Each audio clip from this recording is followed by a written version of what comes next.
All right, lovers of the strange, dark, and mysterious. Tonight's story is the kind that crawls under your skin and refuses to leave. The kind that makes you double check your locks, stare into the darkness a little too long, and wonder if some things are better left unexplained. So get comfortable because this one is absolutely chilling. But before we dive in, let me know down below where are you listening from and what time is it there right now. The stories. The mine shaft everyone avoids after one winter shift. Hushed stories about a troubled winter shift lingered around an old mining town where people rarely challenged its harsh land. Locals claimed the trouble began after a night when a minor accident exposed something deeper than ice inside an abandoned shaft. Ryder Halden was 34 and worked as a maintenance tech for a small mining contractor that handled seasonal repairs. He arrived in the area during early winter to inspect older ventilation lines after a storm damaged several service roads. He hoped to finish his tasks fast because he planned to drive south before deeper snow arrived. His simple goal was to check the inactive shaft called Northcut and file a routine report that usually required little effort. The incident started when Ryder reached the frozen service trail and noticed fresh tire marks that did not match company vehicles. He studied the tracks because they curved sharply near the locked entrance, and he felt annoyed since trespassing caused delays. He followed the marks for a short distance and found the company padlock on the gate sitting open in the snow. That immediately changed his plan because an unlocked gate meant he needed to walk inside and confirm that no one had entered recently. The complication grew once he stepped into the dim first chamber and heard a steady tapping sound echoing from deeper tunnels. Ryder paused because the mine had been inactive for more than 10 years, according to archived maintenance logs stored in the base office. He tried to convince himself that melting ice caused the noise, yet the tapping kept a slow rhythm that felt intentional. Nearby walls held old chalk markings that matched diagrams found in earlier reports, though he spotted one new line that seemed recently drawn. He documented the finding with his work phone because unusual markings required clear evidence for supervisors. The photo captured a faint boot print beside the chalk line, and that raised his concern further. Ryder checked the archived inspection sheets stored on the local server earlier that morning, and none mentioned any recent site visits other than his. He decided to walk deeper because standard protocol ordered a full sweep whenever unauthorized signs appeared. He carried a small lantern since the wired lights no longer functioned after their power source was removed several years prior. During his investigation, he followed the tapping while keeping his pace slow, and he noticed the pattern shift whenever he stopped moving. Ryder wondered if frozen beams strained under winter pressure, yet the sound seemed too controlled to match structural stress. The tunnel floor held dusty rail tracks once used for small carts, and he saw scattered debris that did not appear in previous photos taken during a 2018 inspection. Among the pieces, he noticed a bent metal badge with faded lettering that seemed older than the shutdown date. He recorded its location because older equipment sometimes surfaced during thaw periods, and supervisors liked accurate notes. The tapping finally ceased near a narrow drop that led to a secondary shaft called split turn, according to age diagrams. Ryder checked archived calls from the company emergency line on his tablet because the area once hosted minor cave-ins, and he found one brief report from 2009 that mentioned a missing day laborer whose case ended without clear closure. The record did not list a name, and Ryder assumed it was a typical incomplete file from seasonal hiring cycles. Still, the timing of the tapping felt too strange and forced him to rethink his assumptions about the site. He crouched near the drop and shined his lantern downward, where he spotted a small fabric scrap wedged between two beams. The scrap looked newer than the surrounding decay, and he recognized the color because it matched safety jackets issued during recent winter shifts at the company depot. Ryder felt uneasy because no crew members reported missing gear that month, and the depot logs showed no issued jackets beyond standard signouts. He reached for the scrap carefully and noticed dried dirt on its underside, along with faint char marks that resembled contact with a heated surface. As he studied the scrap, a distant metallic clang echoed from behind him, which made him turn quickly. Ryder called out for any possible trespasser, and his voice bounced through the tunnels without a reply. He replayed earlier photos on his phone to compare debris positions, and he realized a thin wooden plank on the floor behind him now leaned at a sharper angle. He felt certain he did not touch it earlier, so he took another photo, planning to discuss it with security because possible movement indicated human presence or shifting beams. Ryder climbed out of the narrow section and moved toward the first chamber, using the lantern to check each corner. On the way, he discovered a shallow scrape on the wall that looked freshly made, and the chalky dust sat loose on the ground below it.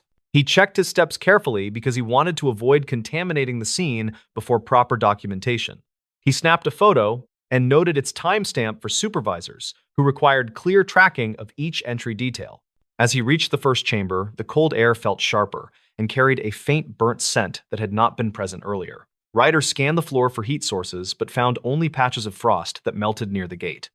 He felt confused because the temperature should have dropped consistently inside an inactive shaft during winter storms.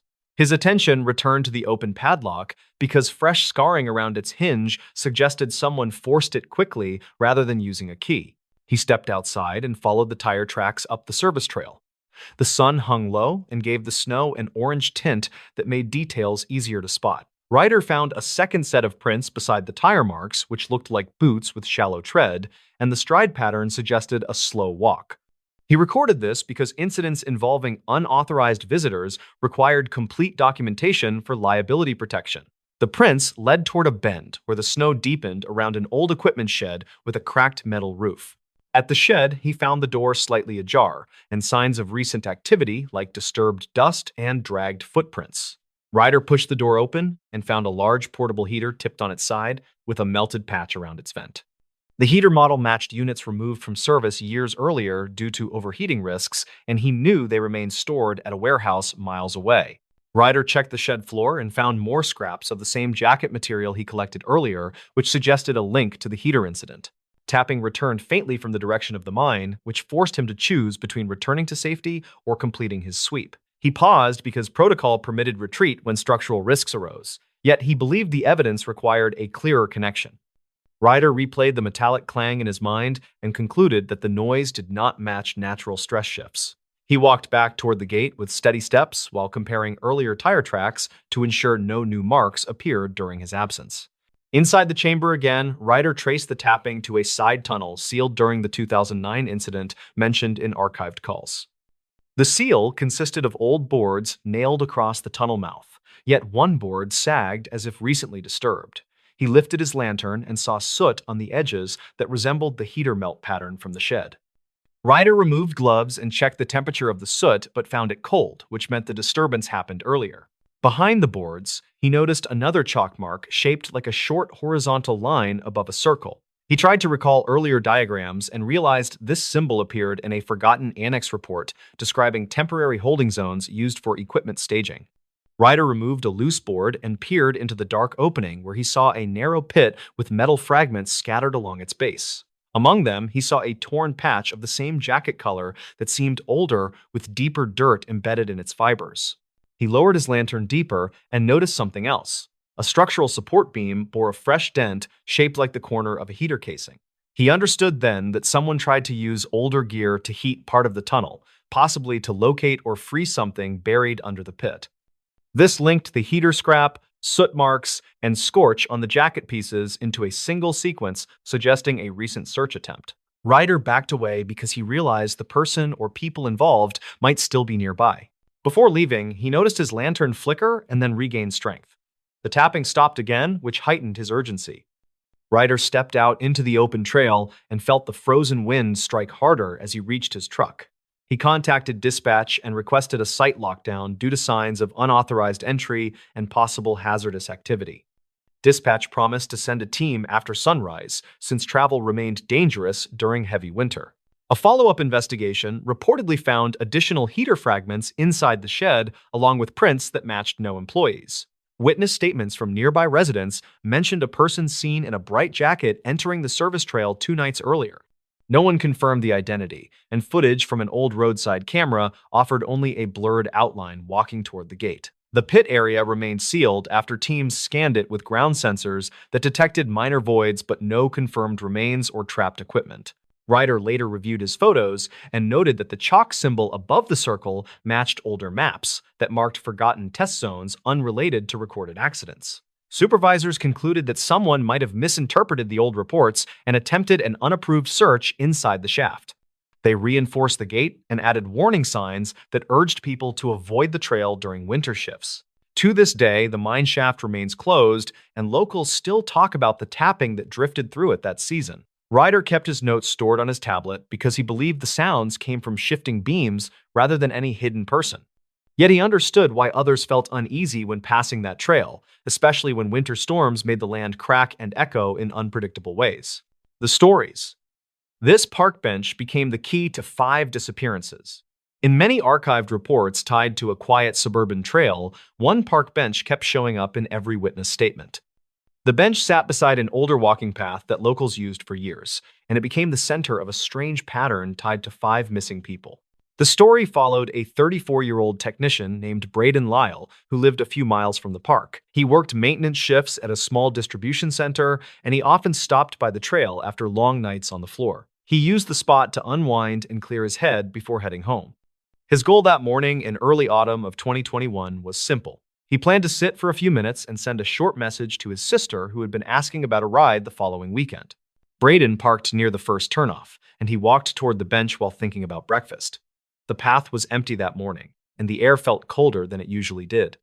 He reached the bench, and he set his bag down while noticing fresh flowers near the base. He had seen flowers there before, but usually only 1 or 2. That morning, he counted 3 bunches, and each looked recently placed. He sat and opened his phone, and that was when he heard a faint snap behind him. He turned, but saw no one on the path. He listened for a moment, and he heard what sounded like quiet breathing near the small cluster of trees. He stood and called out a simple greeting, and he waited without moving. The breathing faded, and he felt uneasy enough to step back from the bench. A woman approached from the trail side and asked if he had heard something by the trees. Her name was Maren Ulrich, a 31-year-old caseworker who visited the trail on her days off. She pointed toward the bench and said she had seen a man sitting there 2 days earlier who vanished after dropping a small notebook. Braden asked what she meant by vanished. She explained that the man had walked toward the trees, and no one saw him leave the area based on her follow-up checks. Braden felt a chill and picked up his bag, and he asked if she had looked around for the notebook. She nodded and said she had found it under the bench. She kept it at home after failing to find a name inside. She told him she could bring it later if he wanted to see it, and he agreed since the story bothered him. She said she would return in an hour after finishing her walk. Braden stayed near the bench and looked around the clearing while replaying her account. The flowers suddenly felt more significant, and he remembered a local post from late 2020 that mentioned a missing runner who often paused near that same bench. He opened an archived article on his phone and saw a blurred photo of the bench with a date stamp. His stomach tightened when he noticed the same pattern of flowers near the legs. He walked closer to the tree line and saw a strip of cloth caught on a branch. He reached up and pulled it free, and he noticed faint mud streaks along the fabric. He placed it on the bench and took a photo for his own record. He had done informal volunteer searches before, and he knew documenting small clues mattered when nothing else made sense. A man in his late 50s entered the clearing and stopped near the bench. He introduced himself as Arvin Drexler, a retired surveyor who lived across the road from the trail. He asked if Braden was looking into the disappearances tied to the area. Braden said he was only trying to understand what happened near the bench. Arvin nodded and said he had seen similar details across several years, and each case started with someone stopping to rest. Arvin pointed to a narrow gap in the trees where old markers hung from metal hooks. He said the markers were part of an abandoned drainage project from the early 2010s. He explained that the project left several deep maintenance pits that were never fully filled, and he believed people may have fallen into an access point hidden under thick brush. Braden asked if he ever reported that theory. Arvin said he tried, but no one followed up due to limited staff and unclear evidence. Maren returned with the notebook in her hand, and she gave it to Braden. The cover felt worn, and several pages had faint impressions of older notes. He flipped through and found a short line written on the last page. It said, "Met them again by the bench after nightfall." The handwriting looked shaky, and the ink appeared fresh compared to the other pages. Braden asked where exactly she found it. She said it had been wedged between 2 boards under the far side of the bench. Arvin leaned closer and said he had never seen anyone place a notebook there, which made him think the writer returned recently. Braden felt the temperature shift and noticed a faint draft coming from the gap in the trees. He walked toward the marked area and pushed aside thick branches. Beneath the fallen brush, he found a concrete lip with rusted bolts. The ground dipped sharply, and a hollow space opened several feet below. He knelt and used his phone light to check for movement. He saw only old tools and a broken ladder. Yet something about the depth made his pulse race. He called out to ask if anyone was down there. No one answered, but a weak echo carried the sound back. Marin suggested checking the other side of the pit for a safer angle. They circled the clearing, and Arvin pointed to a collapsed section of fencing that partially covered another opening. Braden cleared some branches, and he spotted a shoe near the edge. The rubber looked worn, and the sole pattern matched a detail from the runner case he had read earlier. He carefully reached for it, and he noticed dry mud around the heel. Braden asked Arvin to hold his phone while he photographed the shoe. Marin stepped back to avoid disturbing the area, and she scanned the surrounding branches for more fabric. She pointed to another strip caught on a higher limb, which matched the cloth Braden found earlier. They connected the pieces and realized someone had likely moved through the gap with enough force to tear clothing. Braden called a non-emergency line and reported the discovery. He gave general details without naming the notebook and said he believed an old maintenance pit posed danger to visitors. A dispatcher said someone would check the site later, though no estimate was given. That answer frustrated Braden, and he decided to take additional photos to support the claim. As he prepared to leave, he noticed the flowers again and realized each bunch marked dates close to older missing person reports. He photographed the flowers and compared their spacing to the article images. The match felt close enough to suggest someone used the bench as a memorial or a signal. Marin suggested the writer of the notebook might have met someone connected to those flowers, and the line about meeting them again could imply repeated encounters. Braden opened the notebook once more and touched the last page. He noticed tiny indent marks above the line that hinted at a torn message. He angled the page toward the light and saw faint shapes. It looked like someone had written a location reference before removing the sheet. He took a close photo, planning to use editing tools later to enhance the impressions. They decided to walk the perimeter of the clearing before leaving, and Arvin guided them to an older fire road behind the benches. The road had cracked pavement and faded tape lines. He said he once saw a person wearing a reflective vest walking that area at night during 2018. He never identified the person, but he remembered the pattern on the vest matched old county uniforms that were discontinued years earlier. Braden connected that detail to the notebook entry and wondered if the writer had followed someone who claimed to inspect the trail. Marin said the county stopped sending inspectors to that area due to limited funding, which made the sighting even stranger. Arvin agreed and said the person may have used an old uniform to avoid suspicion. They returned to the bench, and Braden looked at the wooden boards where the notebook had been found. He noticed scrape marks near the underside. He slid a hand under the frame and found a small metal clip. It felt loose, and he pulled gently. A folded paper slipped out and landed on the ground. He unfolded it and read a short handwritten note that said, "Follow the lights near the cutoff after dark." The writing matched the notebook. Marin covered her mouth and said the message made her think someone used small lights to guide visitors toward the maintenance pit. Arvin said he once saw flickering lights near the cutoff during late 2019, but assumed they were kids playing with flashlights. Braden realized the lights may have lured curious people toward the gap. They stood silently as the idea settled. The disappearances could have been accidents caused by a hidden pit and a misleading light source. The writer of the notebook may have followed the lights and nearly fell or witnessed someone else fall.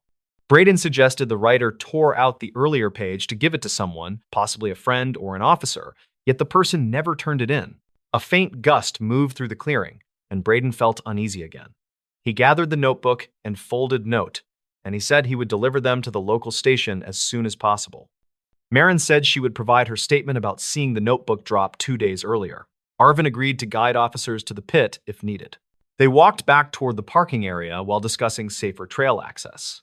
Braden looked over his shoulder at the bench, and he felt a strange pull.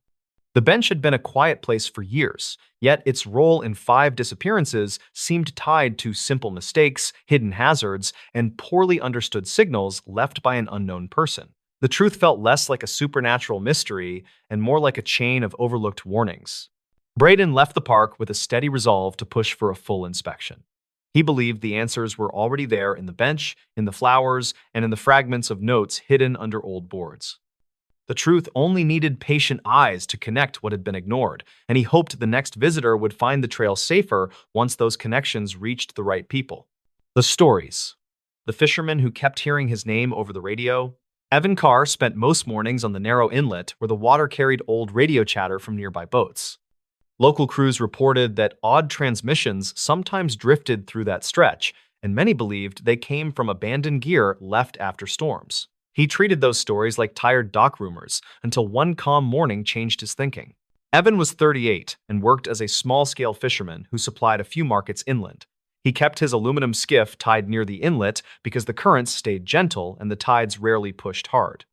He headed out around sunrise on a day in early summer 2019 with a simple goal to check crab pots he set the night before. He liked the quiet and usually ignored the static coming from his battered radio. He started the motor, then steered toward his first buoy, while soft wind pushed light ripples across the inlet.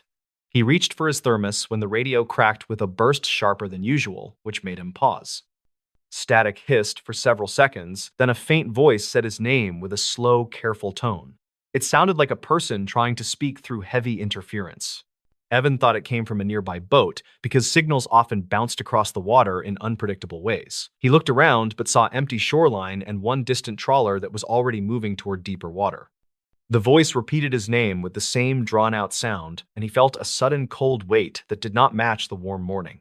He tried to answer, but the radio only returned a faint hum that flicked in and out like something powered by a weak battery.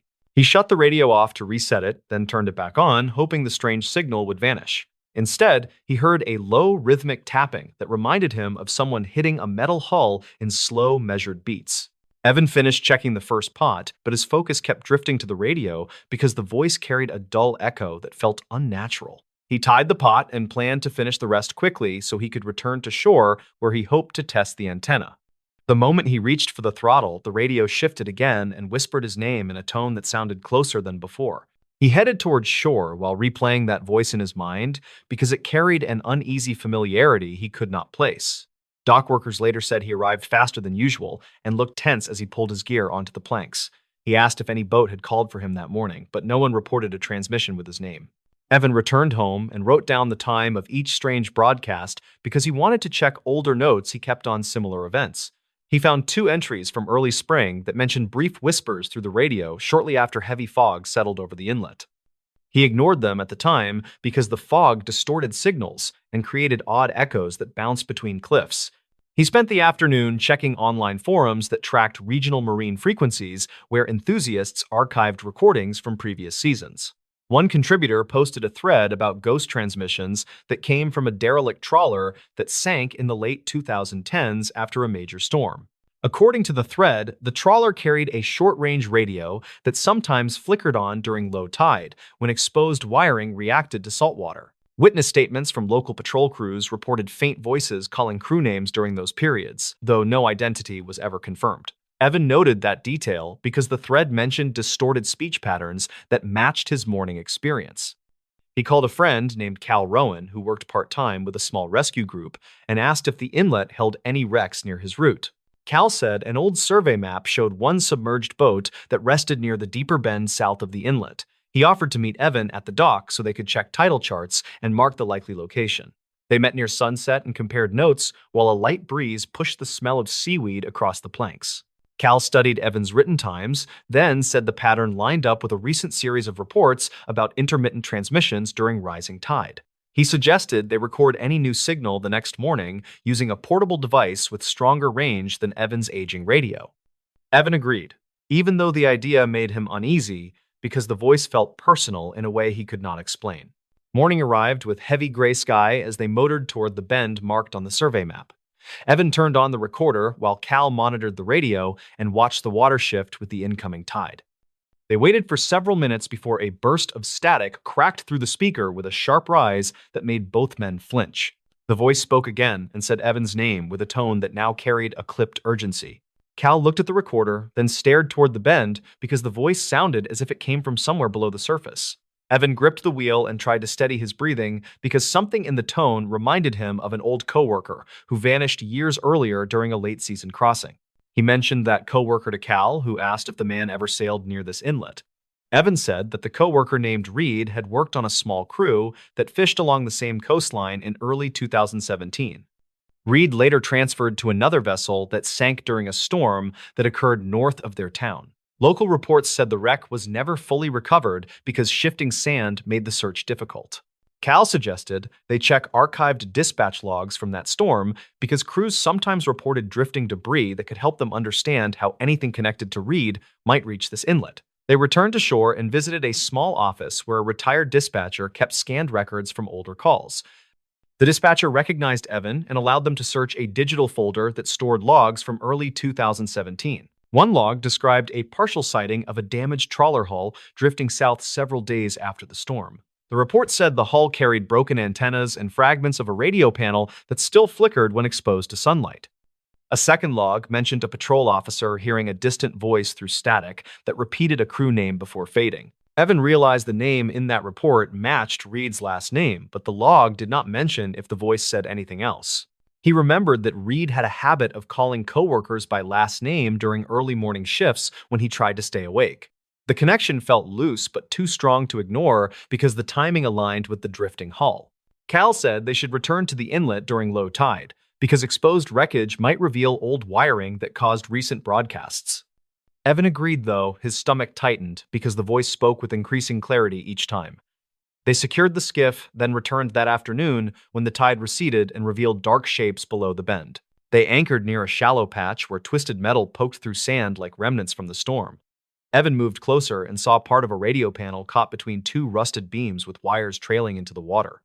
Cal used a long hook to lift a loose section and found a corroded tag that matched the radio model used on Reed's crew during 2017. The radio crackled at that moment, then delivered another faint call of Evan's name, with a tone that now carried slow, rising static. Cal recorded the sound while Evan watched the wires shift with the gentle pull of the tide. He understood then that the wrecked panels sometimes connected when saltwater reached the exposed terminals, which created a short burst of power. The burst likely triggered fragments of an old emergency recording that captured voices during the storm. Evan remembered that some crews recorded internal chatter before impact, and those recordings sometimes contained rushed calls that repeated crew names. The voice in his radio may have been part of that final chatter, which echoed through damaged wiring each time conditions aligned. They brought the recording to the dispatcher, who played it through a clearer speaker. The voice echoed sharply, then faded as the static rose, which made the source obvious. It was a broken emergency loop that repeated fragments from a doomed crew's final minutes. The distorted tone made the calls sound directed, but they were simply names, shouted during chaos. Evan felt a heavy release of tension because the mystery carried a painful answer, but at least it was grounded in something real. He asked the dispatcher to contact local authorities so they could mark the wreck and prevent more confusion. Cal agreed and said the inlet should be flagged on new charts for safety. Evan returned to the water the next day and listened to his radio with a calmer mind while checking his crab pots. The inlet felt different because he now understood the source, even though the memory of the voice still lingered.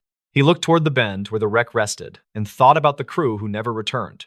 He continued working that season with new respect for the signals that travel across water because each transmission carried a story shaped by time and tide. He did not hear his name again and believed the loop finally failed after years of corrosion. He kept the recording in a drawer at home to remind himself that strange moments sometimes come from simple causes. He knew that calm days on the inlet now carried a quiet steadiness that felt earned after weeks of searching for answers. The stories. What a night janitor found behind the vending machine.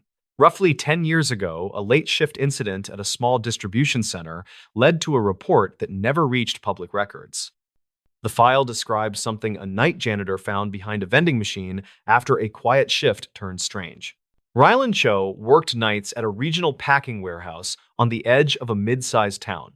He was 37 and had been there almost 7 years.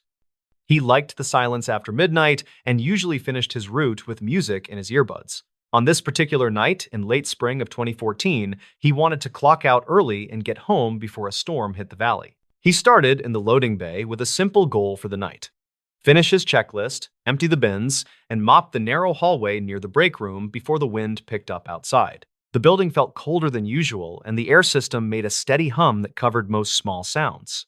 The incident began around 1:30 in the morning when Rylan passed the break room and saw the vending machine screen flick on by itself.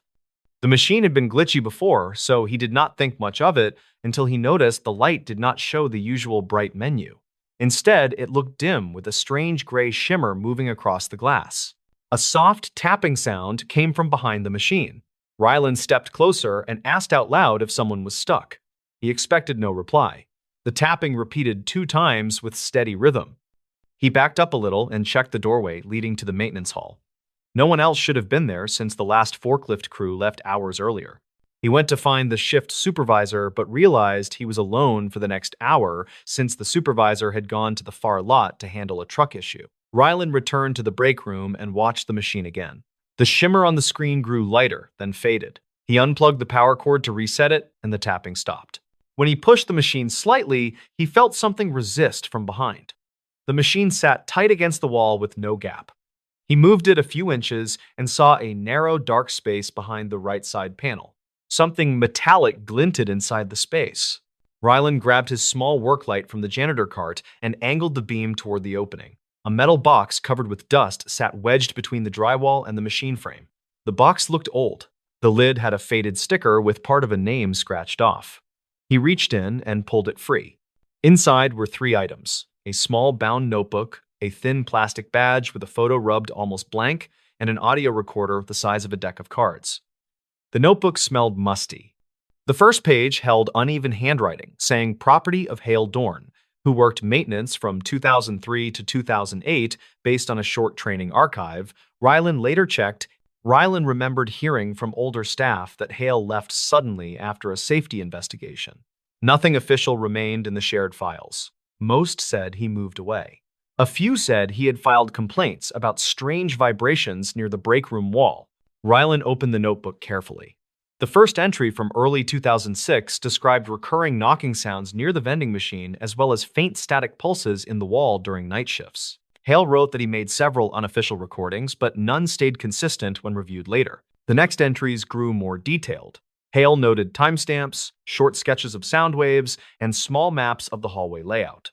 One entry from late 2006 described a night when the machine screen flickered with a gray wash, similar to what Rylan had seen hours earlier. Hale wrote that the tapping seemed to follow his movements around the room. Rylan turned to the last written page dated mid-2007. It read, "I need to get someone to check the wiring before this gets worse." The lines after that looked rushed. Hale wrote that he found a small access hole behind the machine with a narrow duct running into the maintenance room. He believed air pressure changes inside the duct caused some of the sounds. The next note stated, "I still hear something moving in there, although the duct should be empty." Rylan set the notebook down and inspected the audio recorder. It contained a small tape with a handwritten label that read Night Shift Sample 2. He slipped it into his pocket with the plan to listen later under better light. He then checked the badge. The image showed Hale with short hair and tired eyes. The back listed his role as maintenance support. Rylan pushed the machine farther from the wall to look for the duct mentioned in the notes. A narrow circular opening near the baseboard revealed an old service channel that ran behind several rooms. It had not been used in years based on the dust and cobwebs. The channel connected to the maintenance room and likely carried air back when the building used a different system. He crouched closer and felt a cool draft from deep inside the channel. The draft moved in a steady pulse instead of a constant stream. When he leaned nearer, he heard a faint scrape followed by 2 soft taps. He jumped back and called out if anyone was inside.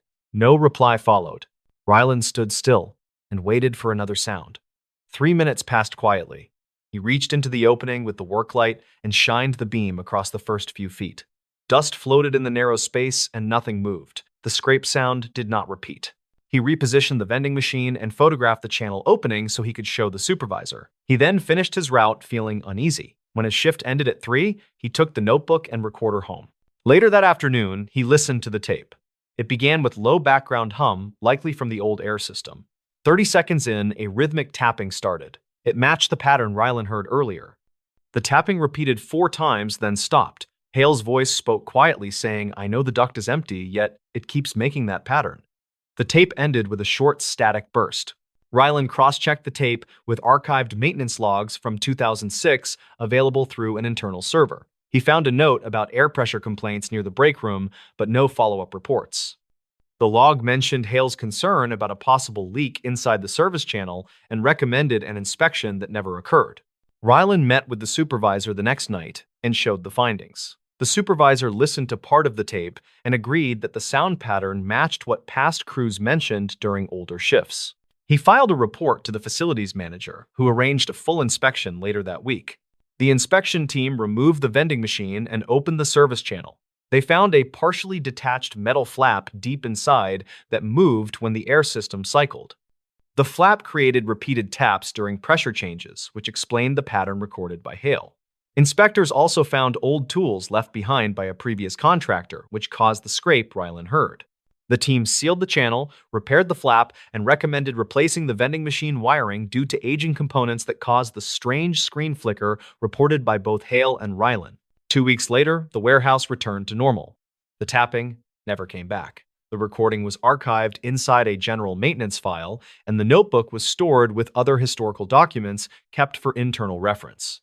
Rylan kept thinking about how one small discovery behind a vending machine connected him to someone who tried to document the same odd sounds years earlier. He believed Hale had tried to solve a problem that no one else seemed to notice until the notes surfaced again. The story lives quietly inside a handful of reports, and one old tape that proves how simple, overlooked issues can create experiences that feel much stranger than they are, especially during long nights when empty hallways amplify every sound. Corin prepared to leave, and he secured the logbook under his arm because he planned to hand it over to the harbor office.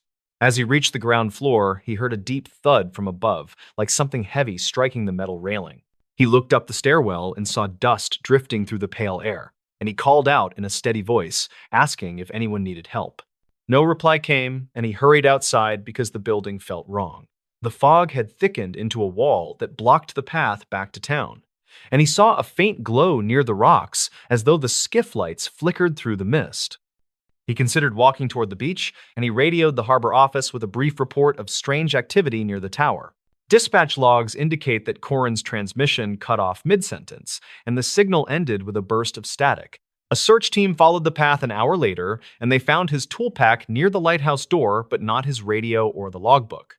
Witness statements described drifting voices on the water that night, and one crew member claimed he saw a dim lantern moving inside the tower.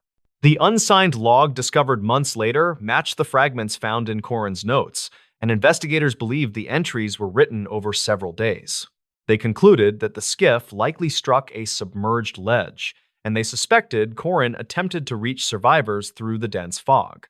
No further entries appeared after the final line mentioning the figure on the gallery. The lighthouse remains closed today, and the tower stands quiet during most storms. Local crews say the watchroom light sometimes flickers during heavy fog, and they assume it is faulty wiring from years of neglect. The final log stays in a small archive where the pages still show faint stains from salt air and old sea fog, and the case sits unsolved with quiet respect for the missing caretaker. The stories. This lakeside pier hides something no one reports. Lodge crews in the region still talk about an old pier tucked behind a quiet lake that draws almost no visitors. They say the pier looks normal from a distance, yet people keep finding strange evidence near its end that never reaches public reports. In the summer of 2019, a maintenance worker named Rylan Keating drove out to that lake for a simple task. He was 29 and worked routine grounds jobs for a small county crew. That day, he only needed to replace a warped board along the outer section of the pier. He liked the lake because it stayed calm even during busy seasons, and he figured the job would be quick enough to finish before lunch. When he parked near the tree line, he noticed the lot was empty, which felt odd because anglers usually arrived before dawn. The air felt thick, and the water looked darker than usual, yet he kept moving because the repair order had been waiting all week. He set his toolbox near the first post, then started walking along the pier to check for softboards before carrying supplies to the far section. Halfway across, he heard a short knock against the underside of the pier, which he assumed came from drifting debris. He leaned over the edge to look for logs, but saw nothing moving. The sound happened again, just 2 boards ahead, and this time he felt a faint vibration under his boots. He stepped back and tried to decide if the pier was shifting because of wind, but the lake's surface stayed flat without any waves. He reached the final stretch where the railing changed from new planks to older, weathered pieces. A notebook sat against the inner corner near the last post, which made him freeze because the crew did not store items out there. The notebook looked soaked along the edges, and several pages had stuck together. He picked it up and flipped through the front until he found a name that he did not recognize. The entry mentioned fishing conditions from early spring and included a rough drawing of the lake that ended with a short line stating the water felt wrong that day. He set the notebook down and crouched to check the damaged board that needed replacing. When he pulled the old plank free, he spotted a small metal badge wedged between the beams. It had no markings other than deep scratch lines that looked deliberate. The badge felt cold and heavy despite the warm morning air. He wiped away dirt, then placed it inside his shirt pocket because he wanted to check county records later. Rylan returned to his truck for the replacement board and felt uneasy during the walk back because the knocking sound continued at irregular intervals. When he reached the trunk, he noticed mud streaks on his rear bumper that did not match his earlier tracks. The streaks started near the center, then curved down toward the gravel, as if someone had leaned against the vehicle. He looked around the empty lot and called out asking if anyone needed help. No answer came back. He carried the new plank to the end of the pier and installed it quickly because he wanted to leave. While tightening the final screw, he heard a voice from the tree line near the far side of the lake. The words were hard to understand, yet the tone sounded urgent. He turned and scanned the shoreline, but saw no movement except for a faint ripple near the reeds. He stood still and waited for another sound, then heard what he thought was the same voice repeating a short phrase. The wind picked up, which carried the sound across the water in a strange pattern that made it difficult to pinpoint the source. He packed his tools and walked back toward the lot. Before reaching the shore, he noticed footprints near the first post that looked fresh. They were smaller than his boots and pressed deeply into the wood, which suggested someone had been standing there minutes earlier. He followed the prints for a short distance until they looped back toward the reeds and stopped abruptly where the boards felt damp. When Rylan returned to the office, he turned in the repair report and mentioned the found notebook and badge. His supervisor asked him to set both items on a side shelf until someone from records could examine them.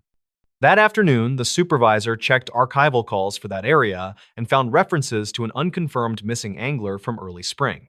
The angler had signed in at the visitor kiosk but never signed out. Crews searched the lake for 2 days, then scaled back when no solid evidence surfaced. Later that week, Rylan decided to look deeper into the notebook. He flipped through more pages and discovered entries describing odd pressure changes near the pier on quiet days. One entry detailed a single ripple moving against the wind and stopping precisely under the pier. Another entry described faint tapping at night that sounded mechanical. None of the entries suggested danger, but the tone shifted in the final pages as the writer mentioned seeing a person standing near the reeds who vanished before he could wave. Rylan checked weather logs for the period mentioned in the notebook and noted a rare drop in barometric pressure that occurred without a storm. He also examined an old photo stored in his phone from a visit months earlier. In the photo, the lake looked normal, yet a small shape near the reeds reflected more light than surrounding water. He zoomed in and noticed a faint outline that resembled a shoulder above the surface. He thought it might be a lighting artifact, but decided to keep the image for reference. A week later, he returned to the lake with a coworker named Laramie Downs, who handled safety inspections. Laramie was older with years of field experience and usually dismissed odd reports, yet she agreed to help because she remembered the missing angler case. They arrived early and walked the length of the pier while checking for structural issues.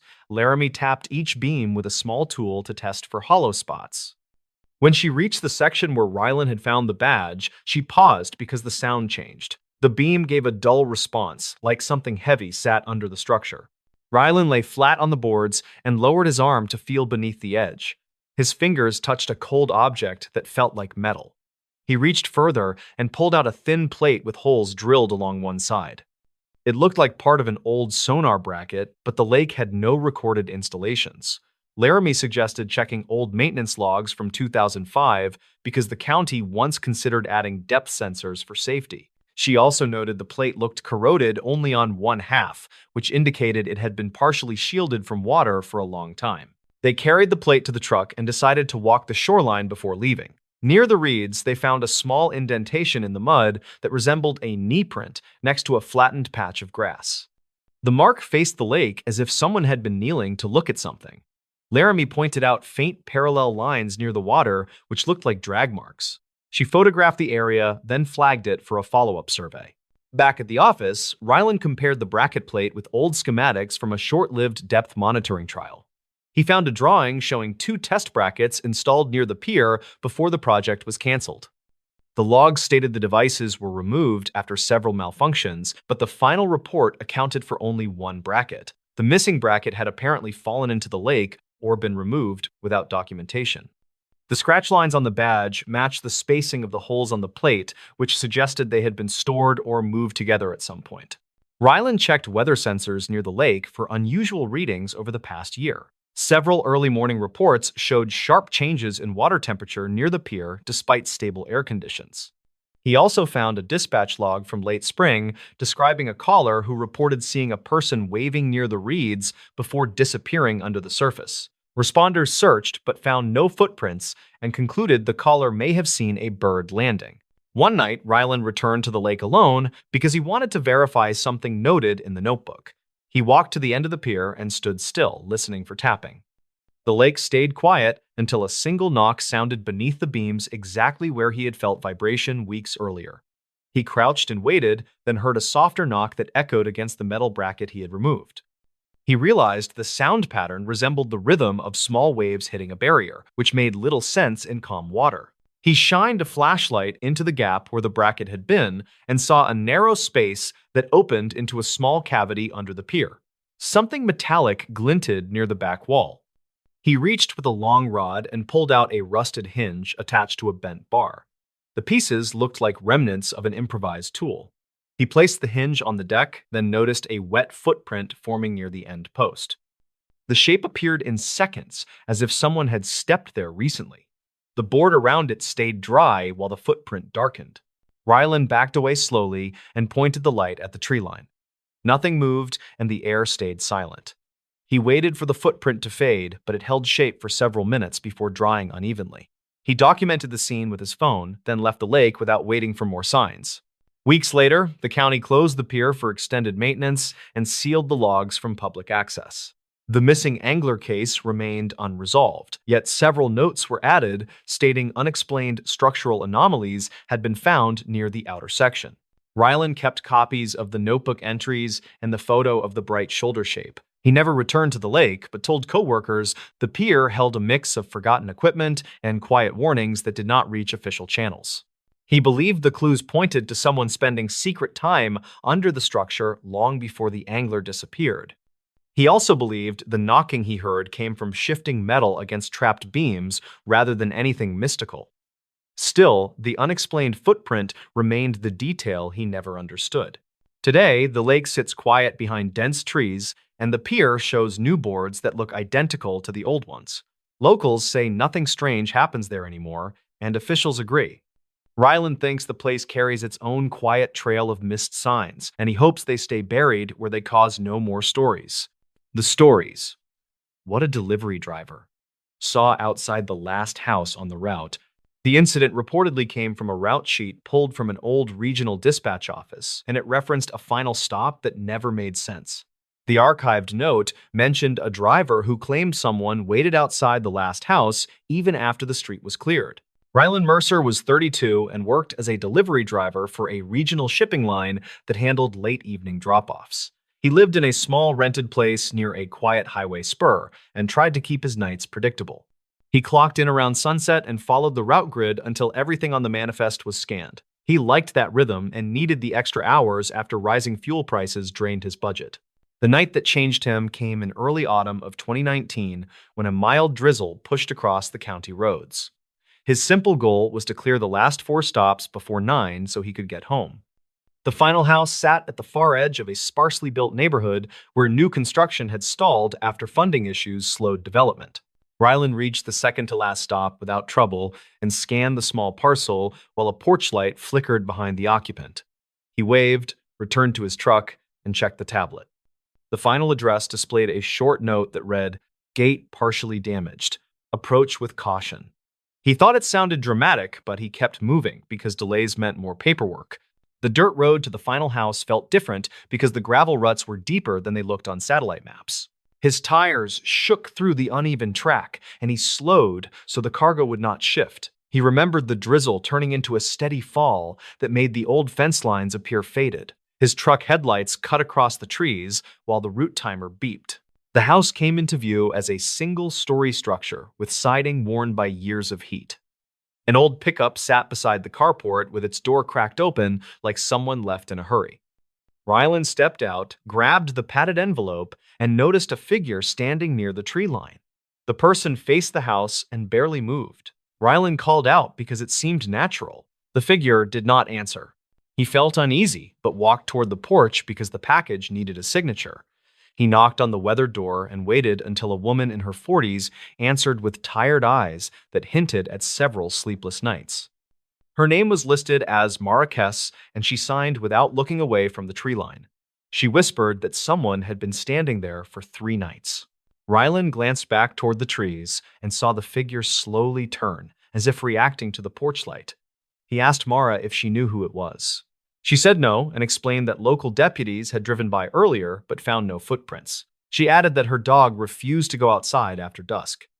Rylan tried to reassure her, but he felt tense when the figure stepped closer. He returned to his truck and logged the delivery while watching the silhouette move with an unusual stiffness. He noted that the figure wore a long coat that flapped in the wind, yet the shape underneath did not shift. He heard a soft tapping on his side mirror and thought it was a branch until he noticed no branches reached that far. He started the engine and pulled slightly forward. Mara called out from the porch, asking him not to leave yet because she feared the figure might approach her door again. Rylan kept the truck idling and stepped out with his phone raised. The figure paused near the edge of the driveway and tilted its head as if listening.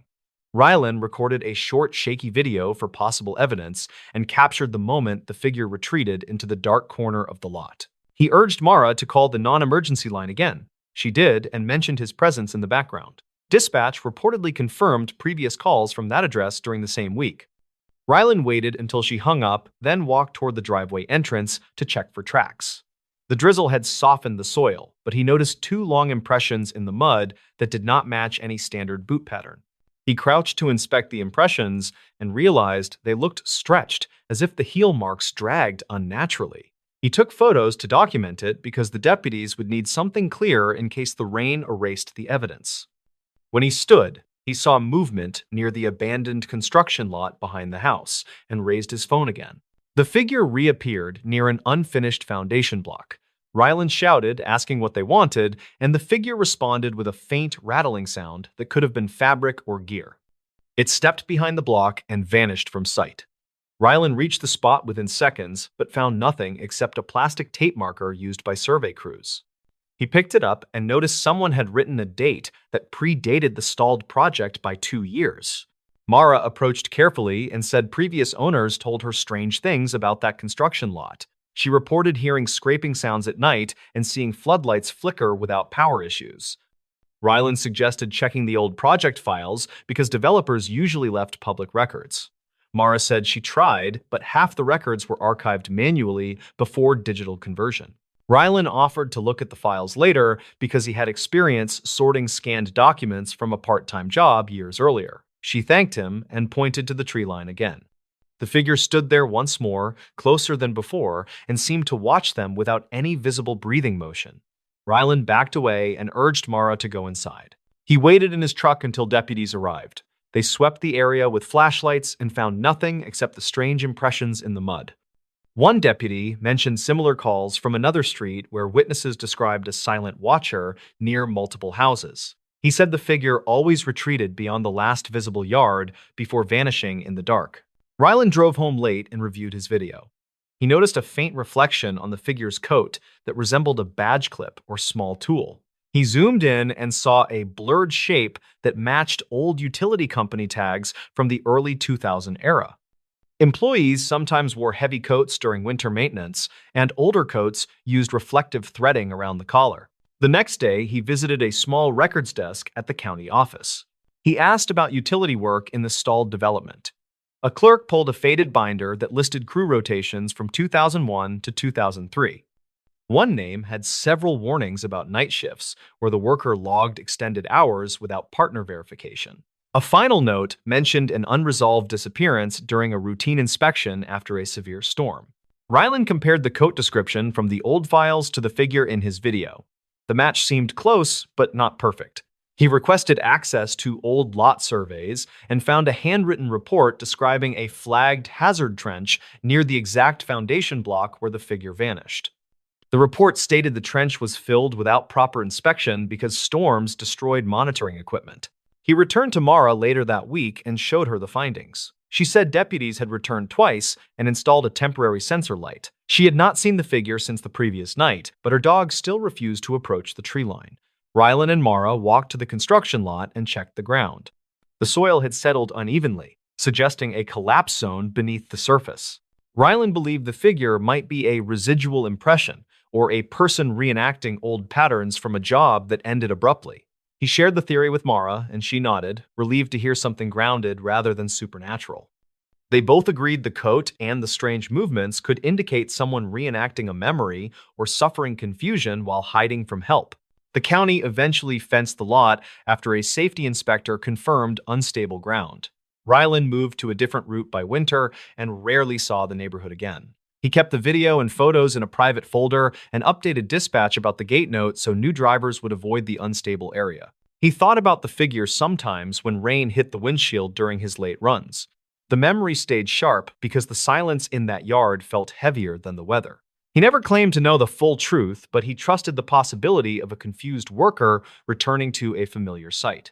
He understood that some routes go beyond simple deliveries. He believed the last house had carried a story that lingered longer than any scanned package. The stories. Never take the shortcut behind the closed factory. The old shortcut behind the closed factory had a reputation that reportedly dated back to the early 2000s. Local reports described strange audio picked up by nearby delivery cameras during quiet nights when almost no one walked there. A worker named Lyron Strayed, who was 34 and handled maintenance jobs across small industrial sites, first heard those claims during a routine shift. He did not care much because his focus that day was finishing a late repair, then getting home before midnight. His route usually stayed along the main road, which felt safer and better lit. That changed when a dispatcher called near the end of his shift and asked for a quick check on a generator that kept tripping alarms. The generator sat near the old factory's fence line, which meant he had to park close to the edge of the blocked shortcut. He grabbed his tool bag and walked toward the unit while thinking about the shortcut stories he had ignored for years. The generator itself looked fine, though the alarm reset kept glitching in a way that suggested a loose internal relay. Lyron unscrewed the panel and ran a simple line test, which showed steady current without major issues. He decided the alarm might be reacting to stray interference from another unit placed years earlier near the empty factory. He stepped around the corner to inspect the older unit and noticed something unusual on the dirt path behind the fence. Fresh tire marks cut through the narrow corridor that was supposed to be locked and unused. He checked the fence and found the chain wrapped but not fully secured, like someone had looped it quickly without snapping the lock. Lyron returned to his truck for a small flashlight and snapped 2 photos of the fence for his report. He wanted to note it in case building management had missed scheduled security checks. When he stepped back toward the generator, his radio crackled with a faint, distorted signal that did not match the dispatch channel he normally heard. He held the radio higher and listened as the interference grew stronger. A voice whispered a short phrase that sounded like an address fragment, though the last part cut out sharply. He checked his phone to compare signal strength, yet noticed a timestamp glitch on his call log that he had never seen before. He documented that odd timestamp with another photo, then continued to follow the tire tracks just far enough to understand their direction. They ran straight toward a collapsed loading ramp behind the factory that had not been accessed since a structural inspection during 1999. The ground around the ramp looked disturbed, like heavy weight had pressed into softened soil. He decided to notify dispatch from his truck, but his radio remained unstable even after he switched frequencies twice. A high-pitched tone hit suddenly, forcing him to hold the device farther from his ear. When the tone stopped, the radio returned to silence, and his screen lit with a brief recorded notification that did not belong to his model.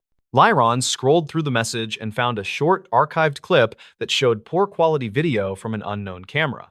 The clip displayed the same loading ramp he had just examined. A figure moved across the screen, but disappeared mid-frame like the feed had dropped instantly. He drove closer to the edge of the shortcut and shut off his headlights to see the area better. The last street lamp flickered, producing uneven light over the ramp and fence. He kept his phone ready for an emergency call. He also reviewed his earlier photos because he wanted a clearer sense of the path shape before stepping near it again. Details he overlooked became clearer with a second look. The tire tracks overlapped an older set of boot prints that moved in the opposite direction toward the outer road. Those prints looked narrow and deep, like someone had walked quickly while carrying a heavy load. He checked the soil near his boots and found similar compression marks that matched the archived clip patterns almost exactly. He took more pictures and followed the tracks until he reached a corroded service door near the ramp. The door sat slightly open, though crews had sealed it with metal brackets during 2006. He pushed gently and felt resistance from warped hinges rather than any locking mechanism.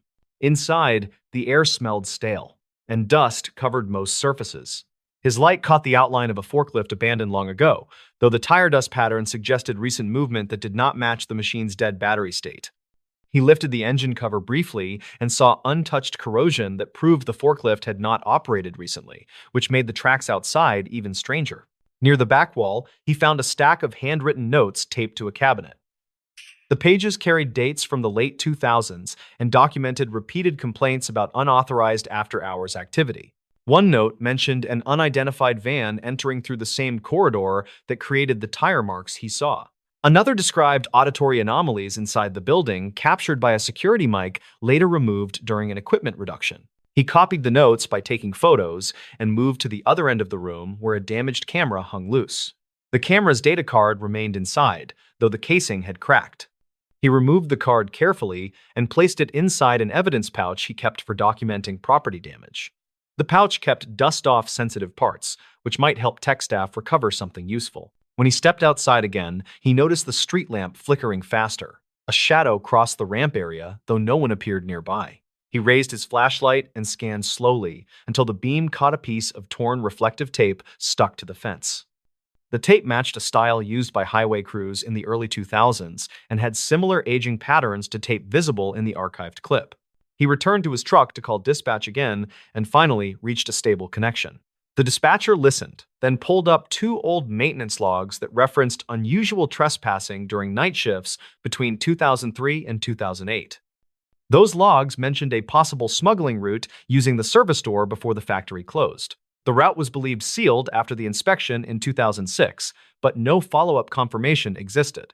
Lyron asked the dispatcher to check one more detail, specifically whether any recent patrol cars had reported activity near the shortcut.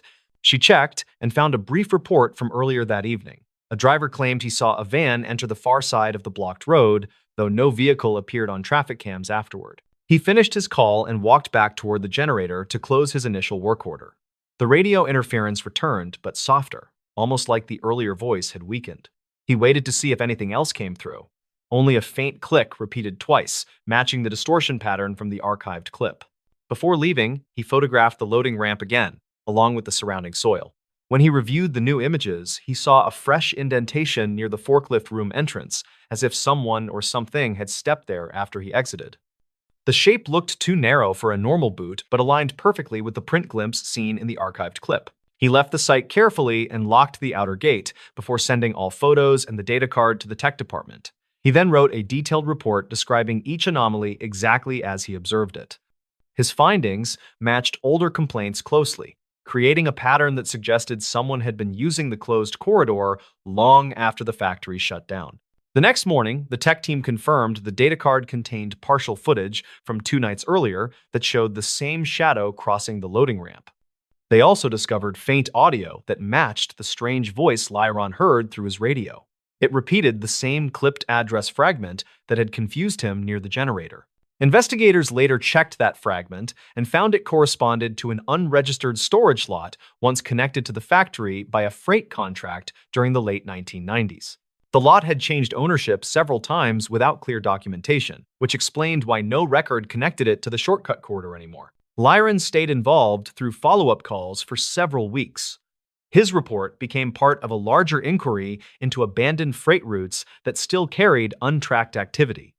The case remained unofficial because none of the evidence pointed to a clear suspect or purpose. It only showed movement that had restarted for unknown reasons. He sometimes drove past the site after work and noticed the city had installed better locks and stronger lights.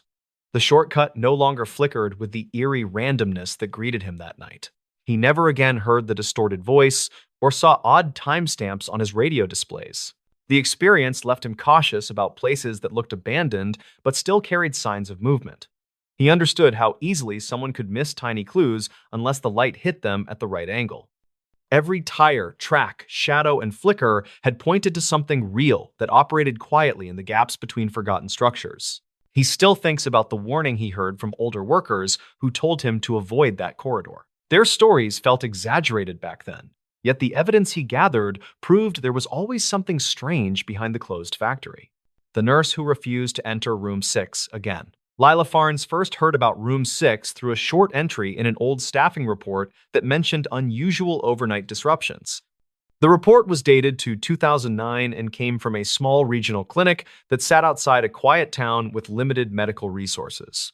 Lila was 33 and worked as a traveling nurse who filled short contracts in understaffed facilities. She arrived at the clinic during early autumn when the halls felt calm and the night shift moved slowly through predictable routines. Her simple goal that week was to keep a steady rhythm while saving money for a move planned for the next spring. On her second night, she was assigned a rotation that included Room 6, which held a recovering patient named Dorian Pike. He was 62 with a mild respiratory issue that required observation but posed no immediate danger. His chart suggested stable progress, which meant the room should have been an easy stop during her quiet rounds. The incident began when Lila stepped inside the room and noticed a faint tapping sound that seemed to come from the wall near the bed. The patient had been awake, and he watched her with an uneasy expression that suggested he wanted to speak, but hesitated. She asked if he needed anything, and he answered with a flat, "Please keep the lights on tonight," which struck her as odd, given his preference for darkness noted earlier by the day nurse. During her next pass, the tapping returned and felt sharper, like something struck the wall with steady intent. Lila checked the hallway and found nothing unusual beyond a supply cart resting near a closed door. She reviewed maintenance notes later and saw that workers had previously inspected the wall after a similar complaint in 2006, yet found no loose utilities or structural issues. The complication deepened when a nurse on the shift before hers mentioned archived calls made by former night staff. Those calls reportedly described patient distress related to sudden cold drafts that moved through Room 6 even when vents were shut. Lila filed this in her mind, but kept her focus on what she could directly verify, which meant returning to the room with a calm approach and simple checks. When she entered again, she saw Dorian clutching the call button with both hands and staring at the same wall that had produced the tapping. He whispered, "They move through here," which confused her because he had no history of disorientation and his oxygen levels looked normal. She tried reassuring him, but he pointed toward a small framed print that hung crooked like someone had pushed it earlier. Lila documented the scene, then stepped into the hallway to compare notes with the evening charge nurse named Brenton Shaw. He was in his late 40s and had worked the clinic for many years, which gave him perspective on long-standing issues.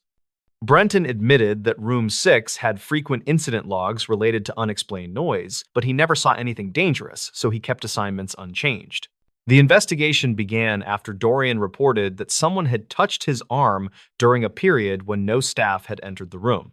Lila checked the security panel near the nurse's station, which showed timestamps for door openings captured by the badge sensor. The logs indicated her previous visit, followed by a long gap with no recorded entry, which made his claim puzzling. She then reviewed older patient notes from 2003 to 2008, which described brief episodes of agitation from individuals with no history of anxiety. Several mentioned hearing movement behind the wall near the bed, and one wrote that a picture frame had tilted during a quiet stretch. These details were small but consistent, which encouraged her to look for a physical explanation. Lila asked the maintenance lead named Corbin Rusk to inspect the wall after her shift ended. He brought a handheld thermal scanner and ran it across the surface while she watched from the doorway. The tool showed a thin vertical band of cooler temperature that did not match the building layout, which suggested an unregistered cavity or narrow chase behind the drywall. Corbin returned during daylight with a small borescope camera designed to look behind tight spaces. He located a hidden seam in the corner that had been painted over during earlier renovations. When he guided the camera inside, they saw a slender gap between structural supports where unsecured pipes ran without proper insulation, which explained both the cold drafts and the intermittent tapping. The twist emerged when Corbin followed the pipes farther and discovered that the cavity connected to an abandoned service chase sealed decades earlier, according to archived renovation notes. That chase once linked several rooms, including room 6, where older patients had repeatedly complained about footsteps at night. The noise likely traveled along the hollow space and grew sharper as the building shifted during temperature changes. Lila returned to Dorian with the findings, which eased his fear because it gave something concrete to replace earlier uncertainty. She watched him relax when she explained how air moved through the gap and how small vibrations struck the wall during normal settling. He nodded and said, "That makes more sense than what I thought," which helped restore predictable routines for the rest of his stay. The payoff became clear a few days later when the clinic sealed the gap with proper insulation, which stopped the tapping that had bothered so many night staff over the years. Lila felt relieved because the solution fit every clue she had gathered from logs, witness comments, and earlier maintenance records. She no longer feared the room and worked her shifts without hesitation. Still, she remembered the moment she first stepped into room 6 and sensed tension that felt older than her short assignment. She knew many stories deepen when fearful people misread unfamiliar sounds, but she also understood how convincing those moments can feel. Later, she often said that small mysteries usually shrink under steady checking and clear evidence, which matched her experience at the clinic. Lila finished her contract without further issues and moved to her next job carrying a quiet confidence shaped by those nights. She still thought about Dorian and the relief in his voice after learning the real cause behind the unsettling moments. Room 6 stayed sealed and silent after the repairs, which meant future patients would sleep without wondering what moved behind the wall. The stories. What's buried beneath that motel parking lot? In 2013, a small highway motel outside a rural town gained quiet attention after workers found strange soil layers under fresh asphalt. The case never reached headlines, but locals still mention it when strange noises come from the empty lot at night. The story centers on Rylan Mercer, who was 29 and worked as a nighttime maintenance tech at the old roadside place. He lived in a small room near the supply shed and handled plumbing issues plus late check-ins during slow months. On a chilly night in early autumn, he planned to replace worn bulbs along the back walkway before closing the service desk. He walked out toward the alley where the lot met a row of overgrown trees that blocked wind from the highway. He carried a small tool bag and wanted to finish the job before storms reached the ridge. He heard gravel shift under a passing truck but ignored it and kept moving toward the flickering lights. The first incident happened when he tried to pull a ladder from storage and felt the ground dip under his feet with a dull cracking sound. He stepped back fast because the asphalt felt soft in one oddly shaped patch near an older drainage grate. He knelt with caution and pushed a screwdriver into the crack, but found soil that felt looser than normal fill. Rylan went inside and wrote a brief note about the issue, because the motel owner wanted records of every minor repair. He grabbed a flashlight and returned outside to check the area again, since guests sometimes reported old pipes vibrating under the lot. He pressed his heel against the weakened spot and felt a faint vibration that did not match normal pipe flow. The complication grew after he asked an older guest named Hollis Grant if he had heard unusual sounds during his stay. Hollis said he heard steady tapping under the pavement around midnight 2 nights earlier. He said the tapping felt rhythmic and a slow pattern that reminded him of someone knocking through thin wood. Rylan wrote the detail in his small notebook because he wanted a full record for the owner. The next morning, he looked at archived maintenance logs stored in a dusty drawer near the office printer. He found an entry from 2009 that noted settling issues under the same section of the lot without any follow-up record. The note simply said that workers filled a shallow dip with recycled asphalt after heavy rain, but never investigated deeper layers. He walked back outside and scraped away loose chunks of pavement until he reached a thin patch of older concrete mixed with cracked gravel. He noticed faint marks in the old material that looked like parallel lines spaced evenly in a pattern similar to a box lid. He pushed his flashlight beam through the cracks and saw a dark void below the thin concrete sheet. Rylan called his friend Linton Fry, who worked part-time with a local cleanup crew that handled abandoned structures. Linton arrived after lunch and helped test the hollow area with a short steel rod used for soil checks. The rod dropped several inches into the void and produced a hollow thump that sounded too sharp for natural erosion pockets. Rylan felt uneasy but wanted clear evidence before alerting the owner. They cut a small square in the weakened concrete using an old rotary tool from the supply shed. Dust scattered across gravel as the square lifted with surprising ease. Underneath was compacted dirt mixed with thin scraps of plastic that looked melted by heat. Rylan reached in and pulled out a small strip with faded printing that looked like part of a safety warning from older storage bins. The deeper investigation started when Rylan found an old photo taped inside the maintenance log he borrowed from 2009. The photo showed the lot before renovations in 2006 and included a small storage cabin that no longer existed. A handwritten note on the back said the cabin caught fire during a storm, but details were never shared with newer staff.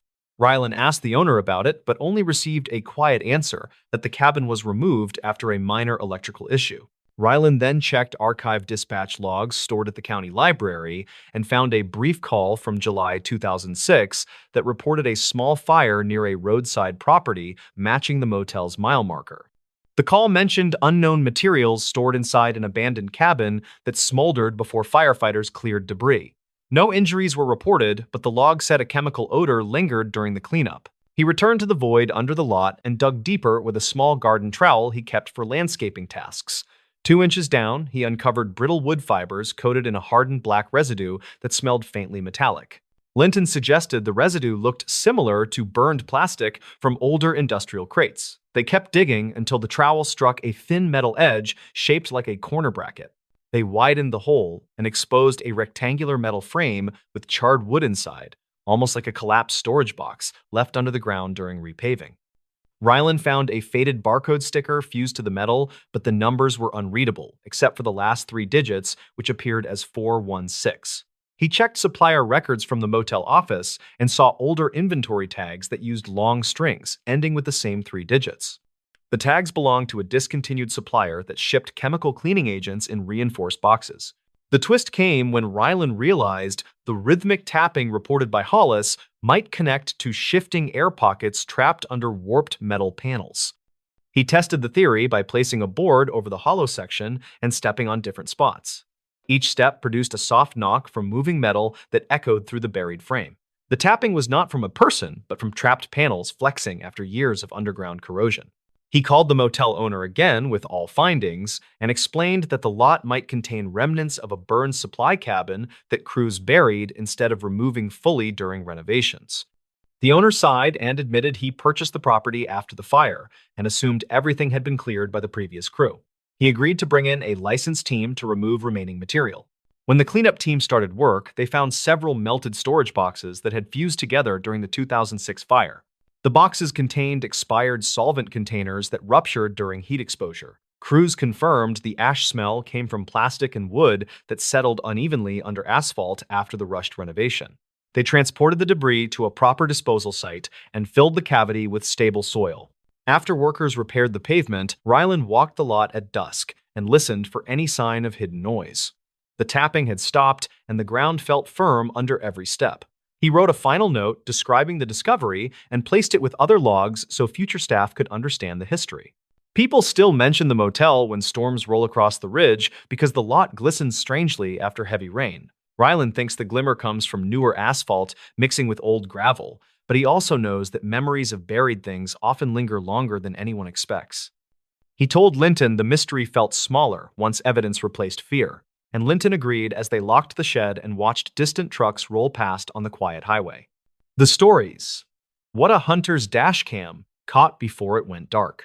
Ranger files reportedly include a brief dash cam clip from a small county trail where a hunter vanished during a quiet winter morning.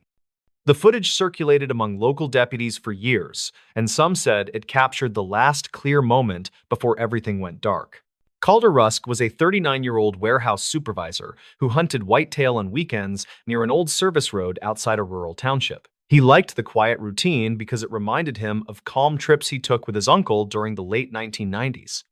On a cold morning in early 2017, he set out before sunrise with a simple goal to test a new trail camera he had mounted near a frozen creek. He drove a faded pickup with a budget dash cam that ran whenever the engine turned, and he kept it for insurance reasons. He headed toward the tree line under a pale sky and planned to reach his blind before other hunters scattered the deer. He parked near a thin cluster of spruce trees and noted the strange sound of distant engines that did not match the usual logging trucks. He stepped out, locked the truck, then grabbed a small pack that held water and a thermal layer. While crossing the first ridge, he heard a sharp crack from the lower creek bed that stopped him long enough to check for falling branches. He saw nothing moving through the frost and continued toward his blind with the plan to return by mid-afternoon. The trigger came when he noticed a line of prints that curved away from the creek with a stride that seemed too wide for any deer. He crouched and studied the marks, which looked oddly pressed, as if a heavy object had settled briefly before sliding forward. Witness statements from two hikers later confirmed a loud metallic scrape in that area around dawn. Calder followed the prints along a narrow stretch where the snow had thinned near a power cut. He took out his phone and snapped 3 photos, which appeared in the recovered data after his disappearance. In the first photo, his gloved hand pointed at a deep trough in the ice. In the second photo, a faint reflection hinted at a dull shape beneath the surface. In the third photo, the trail bent toward a thicket with sharp broken branches. Complications piled up when he reached the old blind and found the canvas flap torn along the side where he kept a small heater. He checked his gear, muttered that kids might have messed with it, then noticed the same strange prints circling the blind at least twice. A nearby birch trunk had a fresh gouge that lined with a rough metal edge rather than any animal claw. He reportedly radioed a friend named Orrin Dale around mid-morning and mentioned a set of tracks that looked artificial. Orrin later told deputies that Calder sounded tired but focused, which matched the timestamp on the dashcam file. The truck sat untouched all morning except for a brief moment when the wind pushed snow across the lens. Calder decided to hike toward the ridge above the old service road since the prints kept drifting uphill. While climbing, he spotted a rusted trail marker that had not been maintained since 2005, and he stopped long enough to compare the lower section with the strange gouge on his blind. The cuts matched in width and depth, which led him to believe someone had been dragging old equipment through the property. He continued over the ridge and entered a narrow pass where discarded fencing lay half buried under ice. He bent to check a twisted strand and noticed faint smudges that looked like dried hydraulic fluid. The smell was faint but distinct, which suggested a leaking machine had passed through at some point during the previous night. He recorded a short voice note on his phone, saying he planned to follow the trail until noon. Deputies later found that note in the recovered cloud folder, which helped build a basic timeline. According to weather logs, the wind picked up around midday and the ridge became unstable. Forest crews said a section of the old pass sometimes shifted during heavy gusts, which caused minor slides that could trap a person in loose snow. Yet something in the final dashcam clip suggested a different angle. By early afternoon, Calder returned to his truck, but he looked unsettled. The dashcam captured him walking from the tree line with quick, heavy steps while glancing over his shoulder. He opened the door, tossed his pack onto the passenger seat, then leaned inside while breathing hard. A faint metallic clatter echoed from the ridge, which made him freeze for 5 full seconds. He whispered, "That was not a deer," then climbed in and started the engine. The camera angle showed his eyes tracking something moving between the trees. Snow drifted across the hood while a light creak came from behind the truck. The sound repeated twice with a rising pitch that made him tense his shoulders before shifting into reverse. He backed a few feet, paused, then pulled forward, as if unsure which direction offered safety. His hands shook on the wheel and he muttered, "Come on," while trying to scan the tree line. The camera struggled to focus because frost built on the windshield, yet a brief silhouette appeared to the right. The shape seemed tall, with a narrow top that tapered toward the ground. Officials never confirmed that detail, though. Several deputies mentioned the silhouette in informal notes preserved in the archived case file. The shape moved once, then vanished when the camera auto-adjusted. Calder shifted again and chose the narrow path back toward the main road. His breathing slowed, but he kept glancing at the rear mirror as if tracking invisible movement. 20 seconds before the file ended, the truck lurched violently to the left, which knocked the camera sideways. A burst of static filled the audio and a heavy thud landed somewhere near the rear bumper. Calder shouted, "Hey, stop!" Then the camera caught a slanted view of the ridge, where a dark form slid under the branches. Snow showered the hood as he pressed the accelerator in panic. The final clear frame showed a long scrape running across the truck bed, which matched the gouge found on his blind. Investigators believed something metallic struck the truck during that moment, although no working equipment was ever logged on that road. The clip ended when the camera lost power due to a damaged cable that had been cleanly severed. Calder Rusk was reported missing the next morning when he failed to show for a shift at the warehouse. Search teams found his truck stuck in a shallow drift about a mile from the service road. Tracks around the vehicle were distorted by wind, though one responder noted a long impression shaped like a flattened cylinder that matched the strange prints seen near the creek. Despite a wide search, no clear evidence explained what he chased or what followed him down the ridge that day. Rangers later concluded that unstable terrain and poor visibility likely contributed to his disappearance. They preserved the dashcam clip because the strange sounds and the silhouette raised questions they could not fully answer. Years later, locals still talk about the footage that flickered for a few seconds before going dark. Some point to old reports of scrap equipment dumped along the ridge, while others mention odd engine noises heard during cold mornings. Whatever happened that day seemed tied to the silent shape moving through the trees as Calder rushed back to his truck. The story now serves as a quiet warning for anyone who hikes beyond that old service road. People say the trail feels different after heavy snow, and the ridges shift without warning. The clip remains the only known record of what a single hunter found before everything faded into static and winter silence.